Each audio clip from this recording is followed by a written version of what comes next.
All right, guys. So welcome to the first TWSN NHL show with my co-hosts Joe Cammarota, Liam Hobbie, and myself, Daniel Ivan. Today, we're going to be running down a bit of the recent playoffs and a preview of the Stanley Cup Final as we have the defending Tampa Bay Lightning go up against the Montreal Canadiens.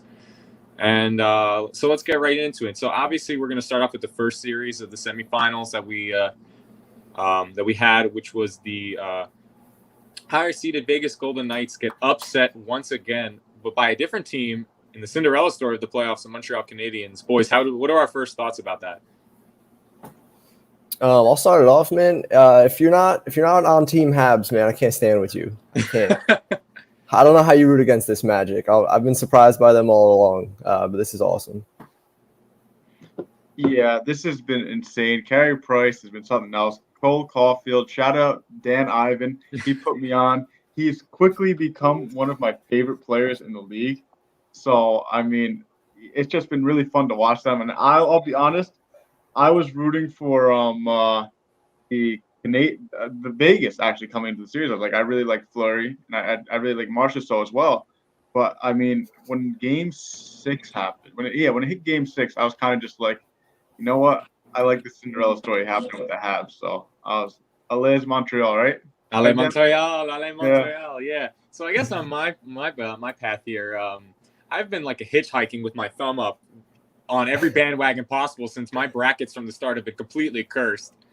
Avalanche went out the window after Vegas beat them. Then Vegas gets upset by Montreal. Now I'm on this bracket. I'm riding every train possible here. So some initial thoughts going into that series. Obviously, Vegas was the higher seed. This is not the first time, and it's been a couple of times in the past couple of seasons where that happened. But the Vegas has been in the conference finals in 3 of their first 4 years of existence, which is incredible for an expansion team. I think we all know that now, dating back to all the other franchises that are still failing to get to this point. And so in terms of the goals scored between the two teams, we're going to talk about the scoring troubles and scoring in general in a little bit. But Vegas scored 13 goals total during the season, not the season, but during the series, and Montreal scores 15, which makes it seem pretty close. But it's when you deep dive into it, it actually is a lot more different than what it seems. And so there's only one time during the series, which I found interesting, where Vegas scored 2 or more goals, which was actually the first game where they scored 4. And, during the regular season, Vegas was an incredible team in terms of scoring. They had one of the most potent offensive lineups from top on all 4 lines, including their defense, which kept them in the swing of things, even in the President's Trophy, where they barely got beat by 1 point to the Colorado Avalanche, which they beat. And obviously, goaltending was definitely not the problem. The numbers make it seem like Marc-Andre Fleury, who is in the Vezina nomination, where he had for the series a .901 save percentage, which 90% still good, but obviously we know he's put up more elite numbers. And in the first game, he knocked it out of the park with a .966 save percentage, but ever since then he was sub 900. Guy was in like 877, 860, like really bad. And Lehner in his 2 games looked really good. We knew Vegas had the better tandem with Lehner and Fleury, where Lehner for the series for game 4 and 6, which he was in, had a combined 935. He had a 964 in game 4, and then in game 6, which they ended up losing to the Canadiens, is a 906. So, yeah, I mean, goalies were the series. That's what I say in general when I made the article about it, that goalies are really like what made these finals. Obviously, the teams are built on different formulas, but let me get your take on both of them, guys. I mean, we've seen in years past, Vegas got bounced last year by Dallas, who also caused them problems with their defense. They really don't seem to have trouble generating offense until they hit a team with this kind of identity, and the Habs locked them down. I mean, Carey Price looked like a wall. And as much as you could say that comes, because Vegas isn't playing well, I think you really got to tip your hat to the game the Canadiens played. Yeah, and one thing I noticed, because I really did watch, I think I watched almost every single game of the series because I was so invested in it. Because, I mean, on the East Coast. I mean, I watched a little bit of that too, but just because this season, with the way the divisions were kind of shaped up, I was watching all Devils games, and it was basically just playing the same teams. Like I saw the Islanders play the Devils, I don't know how many times. So I was watching more West Coast this playoffs just because I haven't really seen them as much. And one thing that felt odd to me, and I think was a big reason for Vegas' inability to score, was the fact that they were really trying to generate everything from the point. They were just trying to get screens in front of the goalie and just tip things in past Carey Price. There wasn't really too many set plays going on where you get it to the slot and get good chances over there. Everything was coming from a Pietrangelo shot from the point and hope someone would tip it in. And I really think when Carey Price is playing at that level and the Canadiens defenders are just a wall in front of him, that's just not going to work. And I think really that's what we saw. I definitely agree. Vegas towards in those series, when they have a tough time scoring, which is what has been like the narrative for the past couple of postseasons for them, where they just are elite offensively, and then come the playoffs and they get into a team where they just can't seem to figure it out around. They just hit a slump, and they try and I know Peter DeBoer, which usually is like the playoff magic thing, is take the blender and just start shaking it and then throwing line combinations out there, hoping to generate some type of offense. And like you said, they try because they have a really nice balance between their forward core and their defense where they can generate a lot of offense and get those shots from the point, like you said, with guys like Pietrangelo, Alec Martinez from the Kings, who's been there, done that plenty of times, Shea Theodore, who's been making himself a name as one of the more underrated offensive defensemen that is a major key on a playoff team like this.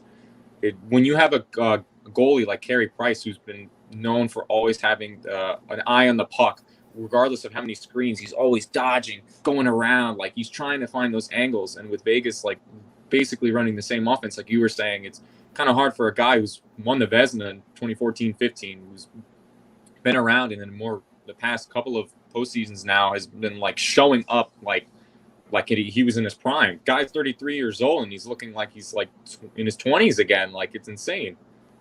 Yeah, I think you got to talk about the hunger that you see in the Canadiens. This is a team that is playing desperate, right? They've come to the Eastern Conference Finals before. They haven't made the jump to the Stanley Cup since '93.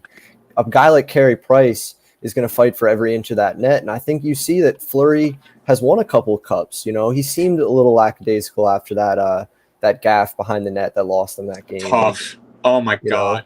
I think that turned the series. Did you see the clip of on Instagram before, the game after when they were in practice, and he was replicating what happened as a joke? Because everyone knows Fleury's a jokester, but that's just a tough look, especially in a time like this, where even though they're really early in their franchise, this is the playoffs. Throw the history out the window. You're trying to get the win here. Yeah, crazy play, man. I actually was out during the third period. I came back. I'm like, it's an overtime. And the way I saw it, I was like, there's no way this is real. It kind of reminded me of Tristan Jarry's play in the first round. Oh. Yeah, it really did. And two Penguin goaltenders. Yeah, two former Penguins goaltenders having some pretty big blunders, eh? All right. So some other few things I mentioned about Vegas. Obviously, their spotty scoring, the inconsistent lineups. And with Montreal playing this kind of tight-knit game where they have this defensive kind of not super boring structure, but they like to take early leads and then just play super defensive and structured where they shut down their key players, which I'm gonna get to in about a second, and it's tough for Vegas. So for the second straight year, they've had terrible scoring timing. The top six has been god awful. Mark Stone, who's been one of the MVPs of this team, the captain, one of the best two-way players in the entire league, and has finally been put on notice since he got here to Vegas, did not have a single point at all in this series, which I found astonishing. And then you go into the rest of the top, you had Riley Smith and Max Pacioretty, who were supposed to be their surefire goal scorers, only score one each in this series. Not to mention you have guys like Carlson, Marchessault, Chandler Stevenson, and Alex Tuck are also scoreless. So where the hell are you supposed to get your goals from if your top guys aren't producing? Yeah, I think it definitely, at some point, I know it's early. They've only been in the league, 4 years? It seems a little early to stick narratives on them. But, when do we address this team as a regular season powerhouse that quite can't get it done in the series that mattered most? That's a good point. I don't know, but it just feels weird because everyone just like what Dan said. It's just like the teams went cold, and Yeah. like I get it. Montreal, they've been playing out of their minds. I mean, they swept Winnipeg, they beat Toronto, but like it turned into like Ice Age Part 3 for the entire Vegas offense. They couldn't do anything. I'd be watching games. I'm like, they're not even getting good shots off. There's like no opportunities unless it was like on a break. There was never any like a great set. Like I mean, a great example of this would be the power play, which was horrendous the entire playoffs. But even against Montreal, it did nothing. It would just be passed the puck around. It looked like a Devils power play. It looked like a Devils power play. Something we all know very true. But I'm going to actually get to the in-depths of that. So, like it was a great point that actually I was going to mention, but I'm glad that you mentioned it. Was there a complete struggle on the power play? Like we know Vegas was like one of the top 10 teams in the league on the power play. And during this series, they went 0 for 15. 0 for 15.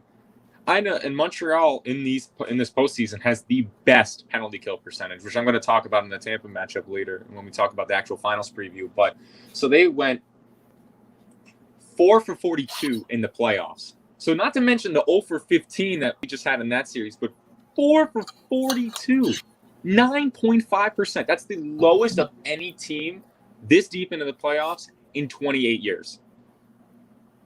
You know what happened 28 years ago? The Canadiens were in the playoffs, and they won the Cup. Yeah. And, I mean, the Canadiens at one point had won 7 straight in the playoffs. That's hard to do. They won the last 3 games against Toronto, and then they swept Winnipeg. I think they have the fabric of what you need for a true playoff team. You've got electric offense. You've got grit. You've got a strong veteran presence, and you have a lockdown goalie. That gets it done.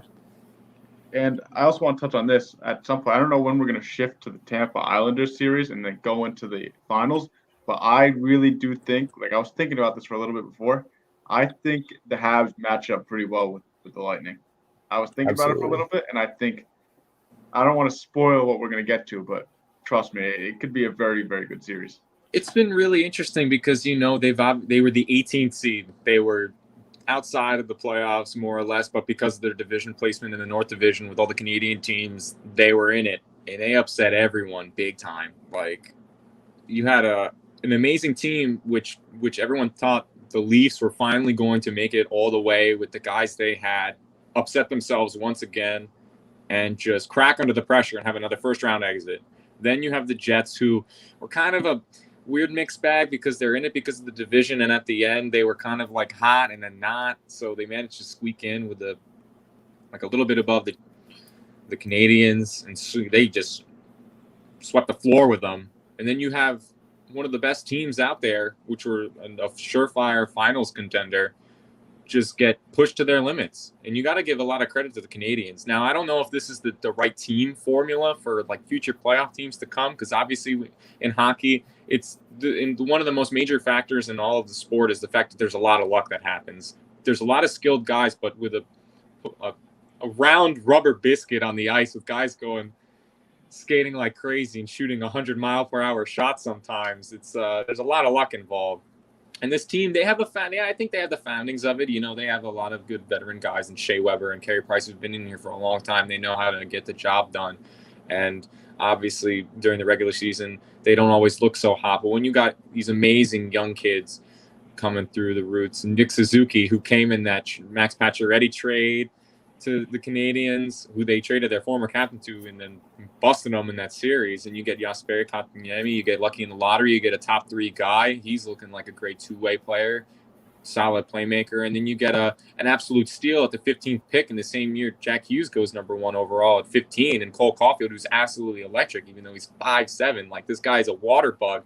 He's making these gorgeous plays, and like everyone talked about him being a goal scorer coming out of the draft, but everyone forgets that this guy was also an elite playmaker on that U.S. national team development program, playing alongside like these guys like Jack Hughes. Like, this guy knows how to dish the puck, and he sure as heck knows how to score it too. So they've got the right pieces in mind, but obviously we've seen what the juggernauts look like, and it's going to be tough. So I think this is a good time to transition into the other semifinals series that we had, which was the New York Islanders losing in 7 games to the defending Stanley Cup champions, the Tampa Bay Lightning. So, any just off the top thoughts before we go into the nitty gritty like we just did?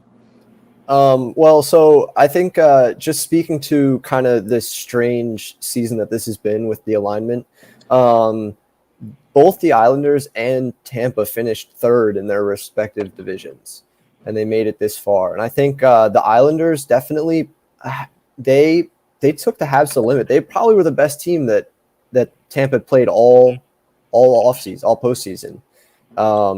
And their entire identity was forechecking and just being the sum of all their parts. No true star talent, but getting it done.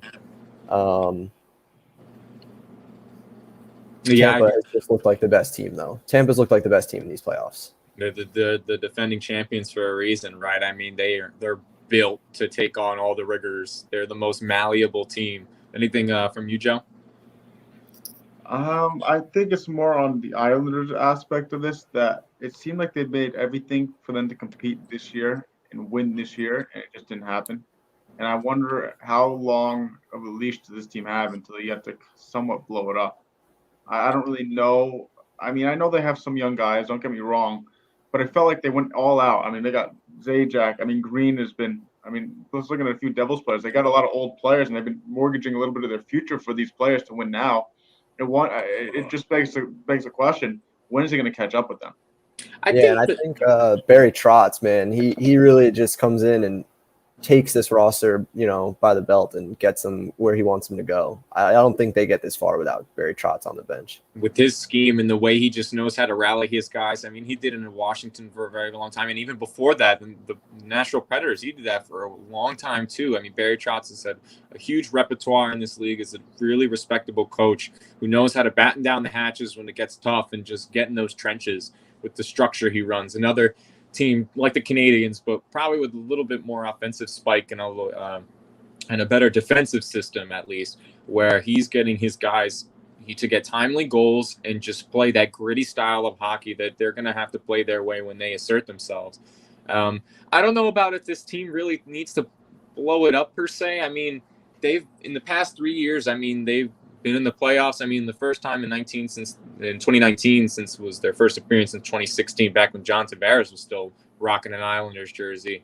I mean, they got bounced in the first round. But in the past 2 years, I mean, this year and last year, they both made it to the conference finals. And while they may have lost to Tampa both times, but I mean, they've made it look tough. They've made it they put a chip on their shoulders that they really just want to get into it and grind through all the rigors of playoff hockey. You got a guy like Matt Barzal, who's so young and then so talented, and in this series he really proved that he can really work his magic. And then you just need a lot of complementary pieces and the structure that Trotz has, and you can get it done. But obviously they didn't. Tampa is the much better team. My only question is with them mortgaging their future by trading first-round picks, second-round picks, third-round picks away for aging players who are only going to be there for a year or two at most. How long is that sustainable until Barzal? Yes, he's young, and they've got other young players. I mean, their goalkeeping tandem is pretty young too, if I recall correctly. But like Sorokin's in his first year, I think. Maybe. Yeah, Sorokin, but he played a lot in the KHL. You got guys like Oliver Wahlstrom, Noah Dobson on the back end, so they have some guys that they can throw in there. And I definitely agree with you, where it's like, how much of this. How much can you throw at the wall before it sticks, right? But Lou Lamoriello has been doing this forever. I mean, he won. This is his second time, which is the only time in NHL history a GM has won for two different teams for GM of the year. And Lou's gonna pack the kitchen sink, man. He's gonna get it going, and he always finds a way to make deals like he's a mob boss or something. And the fact that he's running the Islanders is it's pretty fitting that he's gonna find a way to get deals done and build that team up, especially around like Barzal. And they have the right pieces. I mean, Varlamov's a great goalie. You got Sorokin, who showed promise. And, I also think the Islanders tend not to they don't really blow things up. They've been rolling out the same fourth line, the same three guys on the fourth line since the mid-2000s. They have the most expensive fourth line in hockey, and it works. They roll out 4 competitive lines every night. And when you don't overload on your top contracts, right? They don't have any guys making serious money. You get this well-rounded team that really could compete every year. And I think, they were real close to getting it done against Tampa. And I think they too would match up well against the Canadians if they had made it on to the finals. Definitely, man. That's what happens in the playoffs. You need a really hot goaltender, which a couple of teams already showed, and depth throughout the lineup. You need guys that could get the job done on every single line and timely scoring. Yeah. But Tampa doesn't seem to have any weaknesses. Honestly, Tampa looks like a juggernaut. They haven't lost a playoff series since 2019. That was the year they got bounced in the first round by Columbus. And it feels like they've been torching the league ever since, just out of spite. But you want to talk about stability. They're running out pretty much the same playoff lineups every year. They're getting contributions from Kucherov, Braden Point, Stamkos, Victor Hedman, Alex Killorn. These are guys whose names we hear every year at this time. What a turnaround for Braden Point, who's always been that underrated guy who really shouldn't have been since he got drafted, because he got drafted so low that this team has managed to build themselves up pretty much almost entirely organically. It's incredible to see when you got guys like Stamkos and Kucherov being a later round pick, Braden Point become a later round pick, and then just showing up in these playoffs right now. Top 5 of the top 10 playoff scoring are all Tampa Bay Lightning players. Mm-hmm. They only have, I think, up and down their lineup, there's only 5 players that haven't registered a goal this series or this postseason. Comparison, I think Canadians have 8. Which is incredible. You're getting the best representation of what a perfect playoff team should be in the Tampa Bay Lightning. Yeah. And Braden Point looks like the best player in the playoffs. He has 14 goals? Yeah, 14 goals, 6 assists. It's crazy. And there's some pretty ones too. The guy is absolutely nuts. The fact that they've managed to get him on a good deal and keep him invested in the organization, and finally realize that, hey, even though Stamkos and Kucherov really are our main staple players, and they have been for a long time, you're the real centerpiece here. You're the top center. You've got some great weapons, and just go to work. And that's the kind of guy Braden Point is. I mentioned it a little bit when I talked about it in my piece about the top 25, under 25, that he's always had that mindset, just keep your head down and just keep working, and one day it's going to pay off. And Tampa has really put a lot of faith in him, and it works. And going back to what I was saying about the organically madness of this team, is that a total of 10 players, I got this from the public relations NHL Twitter, a total of 10 players who dressed at least one game in 2014 first round or 15 second round between the Canadians and the Lightning, and 7 of them are in Tampa's compared to 3 for Montreal. So Victor Hedman, Tyler Johnson, Nikita Kucherov, Alex Killorn, Andre Palat, and Steven Stamkos. And then the Canadians, it's only Brendan Gallagher, Jeff Petrie, and Carey Price, who were each of these guys drafted by the Lightning. That's crazy. That's just genuinely insane. And you have to respect it, because teams that are able to be built like that are normally going to be the best teams, and we see it just the chemistry-wise. They have such good chemistry. You could just watch Tampa play, and it's just they know where their guys are going to be before anyone else does. And that's just what happens when you play with the same guys for years on end. They move through the neutral zone real fast. They transition from defense to offense quickly. They have a few defensemen who don't hesitate to join the rush. I think their whole lineup is just filled with studs. They're the team that knows how to assert themselves and take control of the game, and then they game manage from there. They make you move at their tempo. They make you play up against them. They're always moving the puck, and their offense, when they're set up in the hat and on the offensive end, they look like a power play all the time. They've got guys with a lot of puck movement with the points. They start, remember on NBC during the broadcast, they start at some points where they draw the forward in, where it's almost like a 3-2, where they just have 2 defensemen and a forward at the blue line, where they're ready to move into the slot and look for either wing or center option that's in the sides, and they could either take the shot or hope for the rebound or pass it to one of those guys. It's electric. John Cooper is running one heck of a team down in Tampa. It's hard to bet against them, which I guess is a perfect transition into the actual finals preview, which we have Tampa going up against Montreal, which starts tomorrow. Talk about the most mismatched Stanley Cup final I could have ever picked. I'm pretty sure I couldn't have picked this to be my final. Hey, I love the East versus East representation. Yeah, it's kind of funny that an East team won the entire West bracket just because of the way it worked out, right? And don't tell anybody, but it might speak to the quality of play happening up in Canada. But I was gonna that's how it say, goes. maybe it's time to start a dialogue. So I guess what I'm going to start off with this is that obviously this is the first time in a long time Canada has made it to the Stanley Cup Final. I mean, their last win in the Stanley Cup for Canada as a whole country was in 1993 when Patrick Waugh was still rocking a Canadiens jersey before he got up and bounced, told the coach, "I'm not playing it for you anymore," and went and won 2 with Colorado. And that was when they were facing up against the LA Kings with Wayne Gretzky on it. Like, talk about how much the times have changed since they've won. But then I also put for the last time they made the finals appearance. I mean, before this, so it's been 10 years because obviously the Canucks lost to the Boston Bruins in 2011. Then before that, you had a run where for almost 4 straight years, disregarding the 05 lockout, where in 2007, the Senators lost to the Ducks, where Scott Niedermayer was a captain of 2 playoff teams, basically. And that lineup was magical with all those awesome players like Teemu Selanne, Chris Pronger. And then you go on to 2006, where the Oilers lose to the Hurricanes, where that Hurricanes team will forever live as one of the, kind of like if the Canadiens win this year, one of the most like underrated teams to win a Stanley Cup. And then in 2004, the most controversial like one in a long time, where the Flames lose to the Lightning, ironically, where they win their first Stanley Cup because of the disallowed goal for the Flames, and the Lightning end up winning in 7 games. So what's this? Tampa versus Canada Part 2. Canada's basically, right? Since their inception, Canada's last revenge. year.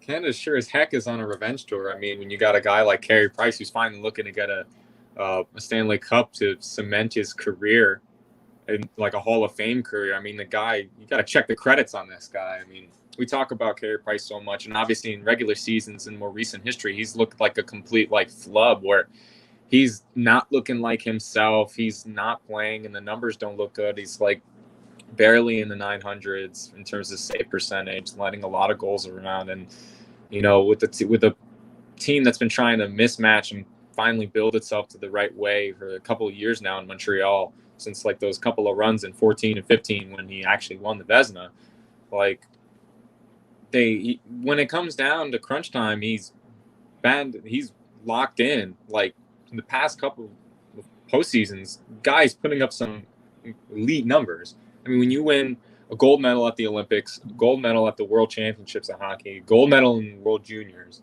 and you're a 6-time All-Star with a heart, so a league MVP,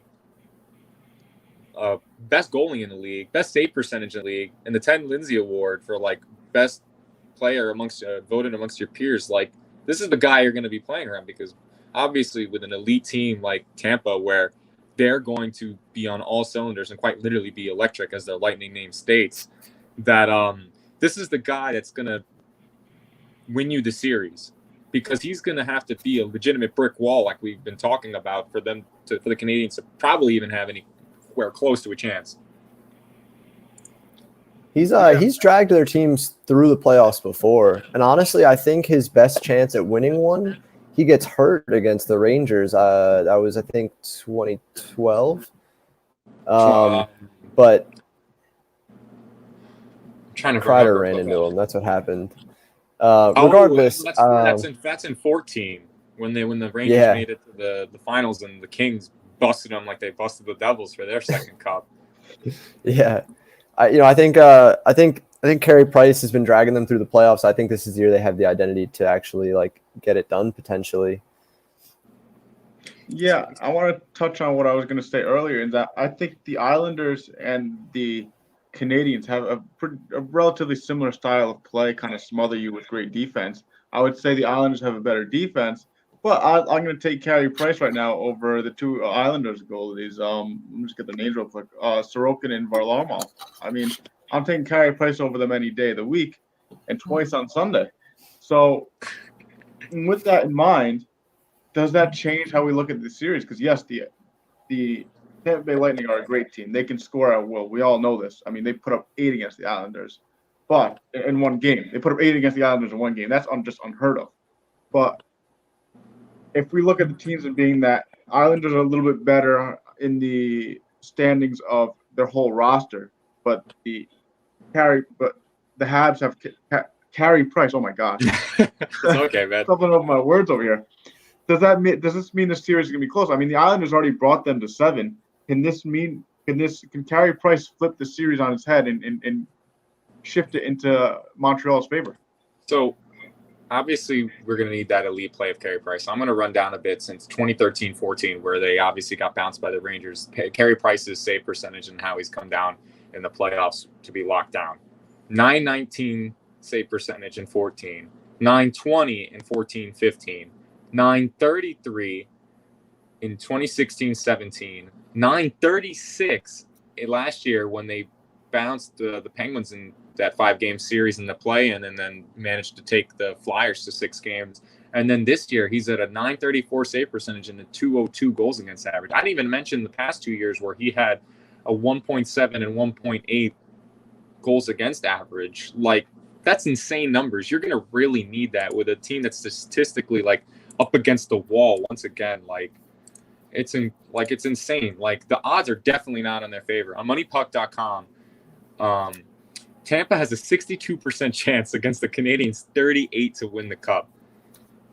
And then the other half of it is that, like, and then obviously through the Athletic, it says that Tampa has a 75.8% chance in their model against the Montreal's 24.2%, where they believe that Tampa's either going to win most likely 24% chance in 5 games.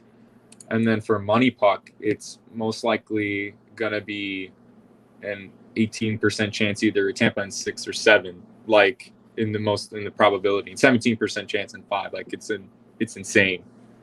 I think Tampa, to me, the way it feels this year is Tampa is this dark villainous team. They remind me of when Braun was on the Heat, right? Like they just know how to get it done, and they have really solid just pieces all over the place. Vasilevsky is probably, if Carey Price isn't the best goalie in the league right now, it's Vasilevsky. And their stats are eerily similar. Vasilevsky's got a 199 goal against in the playoffs. Carey Price has a 202. Vasilevsky has a 936 save percentage to Price's 934. I think the Canadiens are going to be, without a doubt, the best team that the Lightning play. And I think this series really is going to come down to how beat up are the Tampa Bay players. I mean, the Isles really just beat them with a forecheck. And you look at Kucherov is still hurting. Stamkos is nursing injuries. Can they play another physical series and get to the end? It's certainly going to be tough. I mean, they've got that lineup, like you said, like the Islanders, where it's the closest archetype of a team compared to the New York Islanders and the Canadiens that there is so far. Obviously, the odds are super stacked against them, like I just said, and like they were the 18th seed coming into this, so they don't look as potent. But I mean, you've got some pretty good defensive forwards. You've got Philip Deneau, who's been shutting down the top players on every team so far in every series. Like, he's been one of the most underrated players in the league, and the stats go to show that he's just always shutting these guys down, like Mark Stone, like Mark Scheifele, and going back to the Leafs series, like all those, the big 3 over there, like Matthews, Marner, Tavares, and more like big 4 in Nylander too. And then you got obviously Brendan Gallagher. Even though he's a smaller guy, he's always going to be in there, and they're a very physical team. And that defense led by Shea Weber, I mean, it's going to be tough. They're going to beat you to a pulp if they can. And that's the kind of style of play they are. I mean, they want to get their goals early, and they want to shut you down for the rest of the game. They don't want to give you a chance. They want to get in those lanes. They want to make it a lot slower brand of hockey and just force Price to get easy shots. Yeah, and I'm wondering on the flip side of this, right? If you take a look at it, the other angle, could this be beneficial to the Lightning? Could they saw a team? They just beat a team. This is the second time they beat the Islanders now. They beat them last year too. They're basically seeing the same team twice now. Do you think that could benefit the Lightning? We know how to beat the Islanders. Absolutely. This is a team that's just not as good as the Islanders. Let's take them out in 5. I think Tampa honestly has shown this playoffs that they can beat you no matter what style you play. Absolutely. If you want to play shoot 'em out hockey and go all offense, like we said earlier, they scored 8 in one game against against the Isles. But they also can win those 1-goal games, and they're not afraid to get to the dirty areas. They kind of feel like a sponge. No matter which way you squeeze them, they pop up. I definitely think playing the same type of game 2 series in a row, it could lend itself to them doing well. I mean, they are high octane offense, and they're the type of team, like I said before, where once they get control of the game, they're driving the car, they're controlling the narrative. They're going to be playing that once they get settled in, which, you know, in hockey, it's always hard because depending how the first period ends up going is who's going to be end up dictating the game. And from then on, it's whether the back and forth, whichever team gets the momentum. But I think that's going to be the major key is who's going to set the tone early in every game of this series. It's always going to be from the start, because if Montreal takes it, it's going to be a slow-paced game. And we know Tampa's got those fast guys and incredibly elite scorers that are going to make it tough. But if they play Montreal's way, it could go to 7. But if it's Tampa taking the reins and showing us that these guys should be pushovers like they should have been, that they're not the team that they're supposed to be, that this is just a Cinderella story and she's going to have to go packing home because her dress is falling apart, that they're going to take them out and either sweep them going 5 games. Like you said, they're like the Heat team. And it's funny, like the Heat teams of old, and it's funny that it's just another team coming out of Florida. Yeah, back-to-back, baby. Literally back-to-back. So I don't know. Go ahead. Well, honestly, at this stage in the playoffs, what you want to look at is the amount of games that teams have played. Typically, if you've played to Game 7 in all of your series up to this point, you're worn down by now. And both these teams have played a very similar number of games. I believe Tampa's played 18 and the Canadians have played 17. Yep. I really do think that it's going to come down to how banged up are the Islanders. If Kucherov doesn't play, I don't think this team wins. Yeah, and I know I read a quote the other day. He did it after some interview or something where someone asked him about his injury, and he's like, "What injury? What are you talking about?" So, I mean, this is that type of the weird thing in the playoffs where, unlike the NBA, where the playoffs have been riddled by injuries and guys can't play, it's the exact opposite in hockey, where you literally are basically playing till you're out, and then you talk about how terrible your injuries are. Like, I read another tweet today that Alec Martinez was talking about how he was nursing a broken foot in the Vegas series. Like, that's absolutely incredible. No one should be playing on a broken foot, but that's just the way these guys are wired. They're going to be breaking tooth and nail till the end, especially when you're here at the Stanley Cup Final. Like, anything goes. It's crazy to talk about how well Alec Martinez played. He didn't practice at all in the playoffs because of that broken foot. This dude, and he didn't miss a game. And he played really well, like you said. He was their best player. With a broken foot. Yeah, that's what I was thinking about too. Like, I know I kind of play light hockey here and there. Like, I kind of suck right now. I can't even imagine how I'm playing with a broken foot. Like, I can't skate. I can barely skate. If you get me going for a little 30 minutes, then I can maybe do a few laps. If I had a broken foot, forget about it. How do you get the skate on? I'm riding Pine. I'm in the damn team. I'm in the team room watching it on the TV with a bag of Doritos or something. Like, yeah. give me a hot chocolate too. The ice is cold out there. Give him the good meds. Lace those skates up real tight. Yeah. Yeah, and that, like you said, that's what it comes down to here. And these teams have been through the grinder for both. I mean, like you said, they played a similar amount of games. And yeah, just like Fish Hobbie said, shows how players really buy into these playoffs. Like, hockey is one of the most intense sports when it comes to playoff time. It's a real different switch.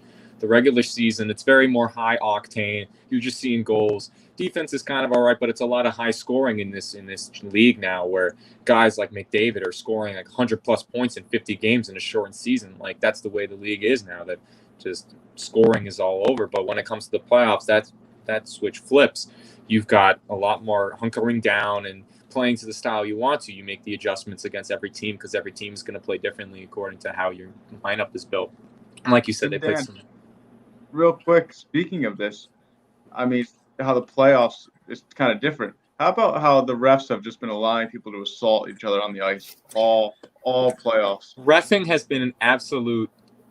It's been a crapshoot, if I have to put it really, really lightly. Like, I remember in Game 6, you had all those weird back and forth calls between both teams where it was like that ghost hooking and then like that weird too many men on the ice and the high sticking call, like you're calling some really skeptical calls, and then when guys are getting brutally injured, like what happened with Kucherov in the Islanders series, and then they went right back at the Islanders, like it's really questionable, and it's kind of annoying to see that like the league is put in this position where during the regular season they're making all the calls for every single little thing, and getting those guys to take get on the power play and the penalty kill and show them how it really works and how they really want to identify themselves as playing by the rules. But when it comes into the playoffs, it's like they're throwing the book away. Like, how are you just going to flip the script like that? I get it. There's a lot more stakes on the line, and you allow the guys to be a little bit more physical, but it's a little too much when you've got guys getting injured at such a crazy rate. I mean, look at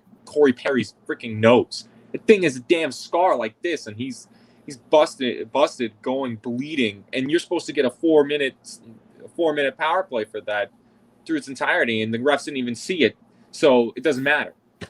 Now, I don't know if this was because of a play or an injury. I don't know what happened, but if you remember like game 1 or 2 of the Montreal Vegas series, they had that one guy on Montreal. He looked like he had a showering gun in his eyes. It was Corey Perry. Yeah, Jeff Petrie. Jeff Petrie with the red eyes. What a warrior! Like he had a showering gun in there. I was like, what's going on over here?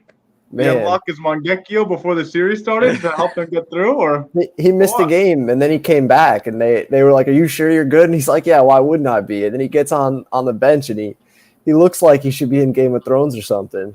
Yeah, seriously. Like again, it brings back the point of this toughness, but we shouldn't have to be in that position where these guys are playing like their lives and are at risk here. Like there really needs to be a fundamental change with the way the league looks at this, especially with like a lot of those suspensions, like we saw with Nazem Kadri, like we saw with Tom Wilson, like we saw with a lot of these guys, or like first-time offender Mark Scheifele. Like obviously you don't allow these things to happen, but giving certain levels of suspension, like Kadri gets 8 games while Wilson only gets a couple, and then Scheifele gets 5. Like you're gauging them differently based on like their repertoire and who they are as a player. They just spin a pinwheel, and whatever it lands on, that's what the punishment. Literally, that's quite literally what it is, and it's absolutely infuriating to see. And that's what I'm hoping that there's going to be some type of look in the offseason. I doubt it because Gary Bettman doesn't really care, but he's just hoping to get the money, especially after the bubble season last year. So he's just going to let the Department of Player Safety figure themselves out until like a fundamental change is made, or we get another lockout. I will say this: I don't mind officials swallowing their whistles in the playoffs. I kind of like having a little bit more free range, but it's too much. It's like if it's an obvious call, call it. If it's a little bit of an interference here and there where it's like, okay, you can let that go. But like you said with the broken nose situation, like that's a 4-minute made double minor. Call it. Don't call them. Yeah, make these calls. If it's a serious, if it's I saw so many high sticking penalties. Do your job. You're getting paid for it. You're getting paid to look like a zebra on the ice and for fans to boo at you because you're doing your job. When you're not doing your job, you're not making the game fair, and then you're making all these situations happen. Yeah, exactly. I really do think the NHL has the best playoff format of all sports. I don't mean to say that to offend anybody, and I really try not to be biased, but these guys, the series go long. They go to game 7. You get a lot of overtime games. And I think, every year I look forward to the playoffs because of how competitive they can be, and the extra pace and the extra step that everybody seems to have in the postseason. And the poor reffing is a bad optic for the league. And it's a league that really does need to grow and gain interest, and having inconsistent calls.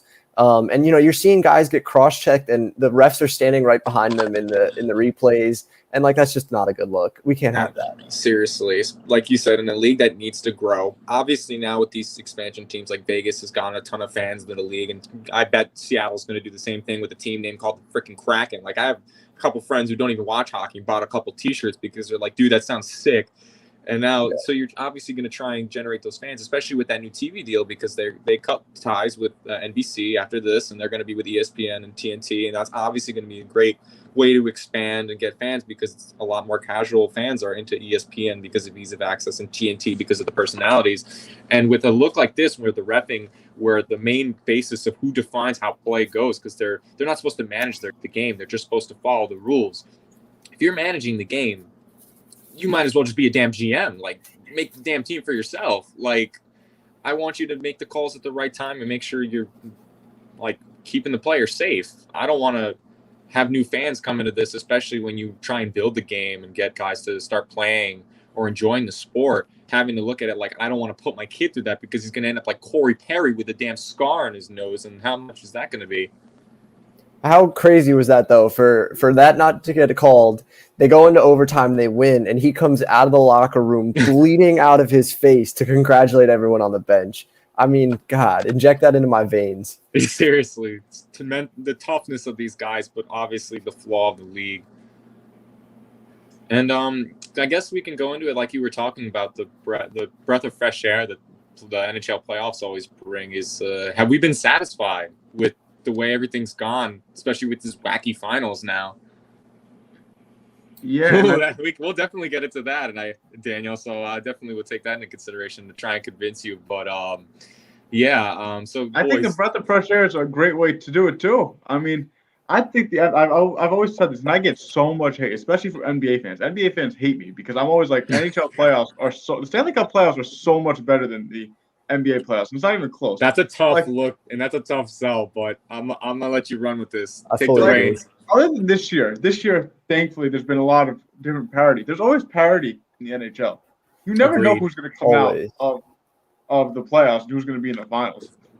For this past decade, it's just been, LeBron's coming out, and then it's going to be either Curry and Golden State or the San Antonio Spurs. It's basically been that the entire decade, and it just got boring. It was like I literally adopted the motto of, I'm not watching a second of the NBA playoffs until the finals start because I already know what's going to happen. What's the point? In the NHL playoffs, you can't do that because you don't know what's going to happen. I think LeBron went to 12 or 14 straight playoffs. Insane. Like, that doesn't happen in the NHL. Pat Maroon is going to his third straight, and that's unheard of. That's literally the third time in NHL history since the Islanders went on their dynasty run for a player to be in three consecutive Stanley Cup Finals and possibly win. And that's with two different teams, because back in 2019, he did it with the St. Louis Blues, and now he's going to try and go back-to-back with the Lightning. Like, it's incredible. And you've got all these squeaker teams that come in. Like, heck, Minnesota gave the Wild a heck of a run for their money in 7 games with that team. They obviously, they're going to have a lot of work to do, but when you got, like, those young guys like Kaprizov and that lineup with some fun guys like Fiala and that team that just pushed Vegas to their limits, and you've got other teams around the league, like a couple years ago when the Jackets went on their little Cinderella run for themselves where they upset the Lightning and they just were trying to take it and win because they pushed all their chips in and said, let's get Duchesne, let's try and get everyone in here with Panarin and Bobrovsky and to give it their all. Like it's awesome when you get Brendan. I know Liam knows all about that guy. Yeah. So when you get a chance to see these teams that are in the 7th or 8th seed that can make some noise, even in this playoffs, the Panthers for the first time in a very long time, they were the 3rd seed. Every year they were, for me, always that dark horse team that they got a great lineup. You've got Barkov, you've got Huberdeau, Ekblad, and they just need a solid goaltender and some great depth to finally get it. And every year I was like, damn, they're just missing. And then they finally figure out the formula and they excite. And they pushed Tampa to the limits. That was a high scoring series, like when you were talking about before, that Tampa's playing to that style. But that was that game 1 was incredible. It Goals felt everywhere. Conference final. It felt like a conference final. Guys were beating it was a in-state rivalry, which hasn't happened in ever. The Panthers and the Lightning have never met up before. And the fact that they were going at it this was literally the cup was on the line. Physical play, fighting, goals like crazy, overtime magic, the top play speed, and a Florida Panthers crowd, which finally sounded like a real crowd in a year, because for the past couple of years there's been no fans in there. So you get to see a jolt like this where the stadium is literally filled and fans are getting enjoyed to watch playoff hockey. It's just what you need. You've got everything that you want in playoff hockey compared to other sports. You've got high energy all the time. Obviously, some of these teams like the Islanders and the Canadians are going to play a bit more of a slower pace, maybe a bit boring in terms of the entertainment factor, but there's always going to be the energy those goals bring in the stadiums, compared to NBA games. And I've been to a couple NBA playoffs games this year. I mean, I went to the game where Kevin Durant dropped freaking 49 on the Bucks, and that still didn't feel as incredible as when I went back in 2018 to the Devils in Game 4, even though we lost against the Lightning. Like the way the crowd roars every time a goal goes on, or like when they chant for their team, or when they're doing even the crazy things like "Ref, you suck," or even like in Nashville where they're spelt like they're calling out the goalie's name. Like, there's just nothing that compares to it. The energy that exists in these buildings and these fans are so passionate, and the players live off that. You can see it in these playoffs compared to the bubble was last year, just complete silence. Like, you hear the chatter of the guys on the ice, and to hear the crowds get into it, it just shows how, like, magical the sport can really be in those overtime moments, those Game 7 moments, these crazy goals and plays where you got guys skating through the neutral ice, dancing through multiple defenders and going bar down backhander to seal the deal. Like, you're just watching artists in motion making the most beautiful art pieces on the ice. You hear that, Daniel? Tune in. Honestly, I think my favorite part about the NHL playoffs, round one, once the playoffs start, every night there's 4 hours at least of hockey on. And all of these games that we've gotten this year, yes, you can say the reffing has brought down the product a little bit, but we've gotten so many overtime contests. And for a guy whose team isn't in the playoffs, there's nothing more fun than overtime hockey. Absolutely, and Game 7s as well. Absolutely. Like when your team's not in the Game 7, it's the best feeling. It's like I root for almost every game to go to overtime because the energy and the desperation teams show. These guys are like, you can really see. Like, I understand, like in the NBA, like the fourth quarter comes around, you've got like playoff LeBron and all these other guys showing up, and they're like mean mugging, they're showing around their face. But that's like the whole team. You've got 18 players on each team going all out, getting ready to bust your butt to make it hard on you to win these games. Like, all of these series have been incredible. Like when we got to see Boston go like dismantle the Capitals, and then obviously the Islanders put them through the grinder. But when you got guys like Patrice Bergeron and Brad Marchand and David Pastrnak, and then they got Taylor Hall, and you got to see how their offense worked, and it just looked like so much fun on the ice. And then even when like going back to the first Canadian series, where like it looked like Montreal was on the ropes, where the Lightning, they were down 3-1. They were Leafs had won 3 straight. The Leafs had won 3 straight. They sold. And we talk about how in the NBA that's rare, and that's super rare in the NHL too. Like, the upsets are possible, but like when you have a quote unquote super team, just get their butts beaten in by some like scrub team. Like, it's awesome to watch. Like, you get and Nathan like McKinnon too with the Avs. Yeah. That guy's there for a long time, and that team is just finally starting to come into their own. Rotten is another great player, and they still lost. I thought the Avs were a team that was going to go to the finals.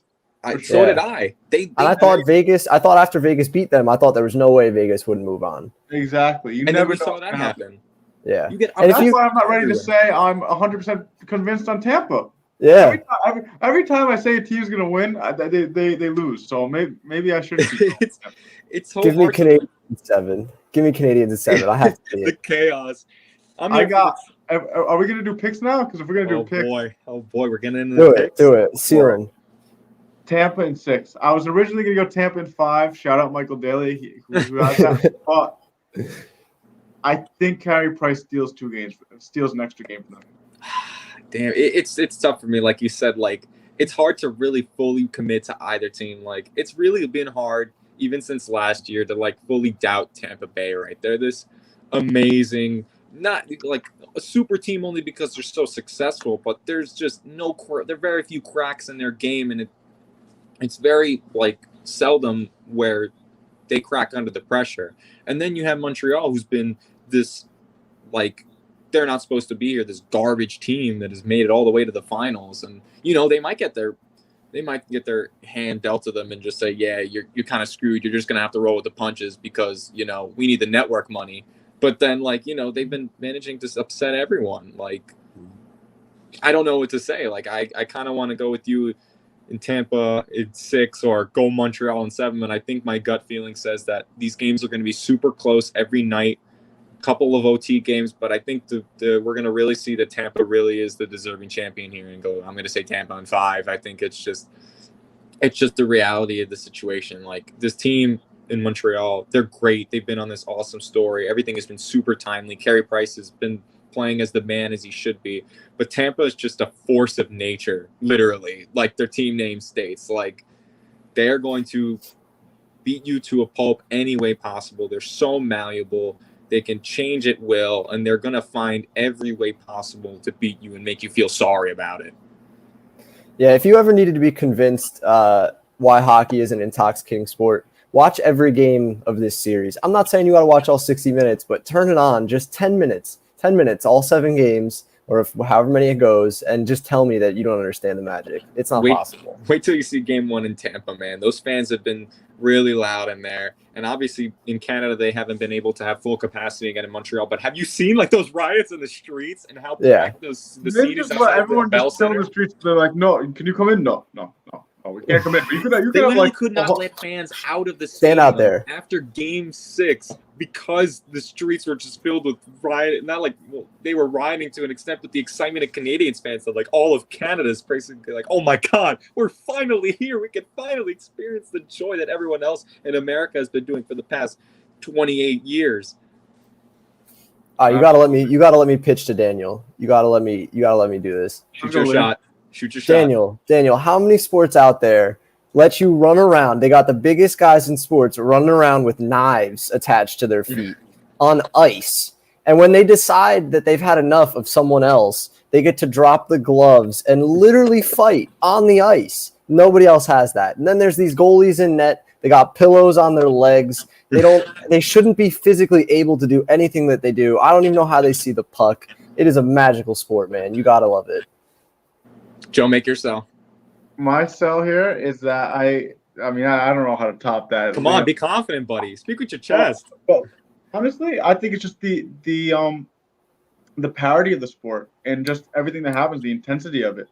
It's different from basketball where you're seeing same 5, like you're saying your starting 5 are out there all the time. And just the tactics of it, that I really enjoy the tactics of hockey. As if you get to the end of the game, you're running 4 lines out there all game. To re-energize your team and keep everyone fresh. You're down at a goal or 2 in the 3rd period. You got to shorten that line. That 4th line is not really going to go out there that much anymore. You're now down to 3 lines. How are you doing this to get an extra goal in there? And I find that so intriguing because you have so many different line combinations that you can do throughout a game and just switch people up like that. Like you can do that in basketball too, but you'll have Kucherov on the ice, and next second you have a 4th liner on the ice. It's so out of there and just not usual in any other sport that you can say, where you can just have your star athlete out there 1 second and one of the worst guys on the team out there the next. And that's just hockey, man. I think that's definitely great on Liam's end, where he's talking about the sheer obscurity of the sport and that the human aspect of it, that there's guys that they have to coordinate themselves so much from the bottom up. You have to have amazing ankle strength and footwork to be skating at such an elite level, great core strength to make sure that you're going to be able to go throughout and back strength to go out through the entire game and skate and be like fully capable to do so, and have the hands to obviously hold the damn stick the whole game, and then manage to get fancy with it too when it comes to handling the puck and deking. And then you have to have an incredible mind to see the game, all 200 feet of ice, and see the plays develop and know which guy to pass to, which guy is going to be able to score, how your offense runs, what system are we running on the ice, and what spots do I shoot on every goalie in the league. Like, it's so crazy in depth. And like what Joe was talking about, the parity that all these teams have, such amazing players. Like, obviously in the NBA, there are a lot of usual teams where the stars are all on the same team, but now you've got like a now soon to be 32 team league where you've got a couple stars on every damn team, and everyone seems to look like they have a chance in the regular season. Obviously, later on, we find out that changes, but you've got guys everywhere that are super likable. Obviously, their personalities are starting to grow out a little more. Like, some guys are still more reserved because that's just the nature of the sport, but you've got guys that are super exciting, that can play at super high levels and just make an amazing product on such an obscure surface of ice. Who would have thought that one of the top 4 sports in North America is a bunch of guys skating around on ice? and people are And- raving about it, throwing beers on the ice after a game 6 or game 7 rather. Like, you can't beat anything like this. That's why hockey's my favorite sport, and I think anyone should at least take a second once in their life to watch hockey or go even in person, because it's definitely one of the best sports live. I've never seen someone watch a game of hockey, whether it be in person or on the TV, and be like, "Oh, that was a boring sport." Never in my life. It's really, you just got to go and do it. People are just scared of it for some reason. It's like, "Oh, well, I don't like understand it's it. indie sport or something like that." But every time they watch it, it's like, "Wow, this is a really good sport." Daniel, there's way too many teams in California for you to not like a single one of them. You literally have 3 NHL franchises to root for, possibly. You've got the LA Kings, who are obviously right now they're in a bit of a rebuild, but they've got some cherished history. I mean, the Ducks have won a cup. You've got the Kings, who in recent history have won 2 and have some great guys. And the Sharks are always going to find a way to try and rebuild their team to be a lot better. They've been exciting in the past couple of years. They finally made it to the playoffs. Now it's a bit different because they're all like rebuilding, but there's so much hockey everywhere now with the way the markets are exploring. Like, you've got teams in Florida being successful. You got teams in California being successful. Like, markets and climates that shouldn't be having hockey have championships there. And screw the fact that it's just a Canadian sport made by a bunch of Canadians who got bored. But, like, America's been running the show for 28 years now, and that could finally change again. I beg. I hope so. Hope so, man. So I don't know what else to tell you in terms of how, if there's any other way we could sell you on hockey. I mean, we've gone about for an hour here talking about how incredible these teams, whoever's made it this far, even though some of them got bounced, have been playing to this point that made it this far. And now we've got a possible the most David Goliath showdown in a very long time. Absolutely. Yeah. So I think that just about wraps it up. I hope everyone enjoyed for the first time that on the TWSN NHL show with our Stanley Cup Finals preview. Appreciate Joe and Liam for coming on with me and taking the time to, just debate and go back and forth and talk about the stats and talk about our feelings about the sport we all love so much. And again, any final thoughts, guys? No, can't wait to see you guys next week. Absolutely. Yeah, Let's I'll hope catch you next guys. time. Let's hope that we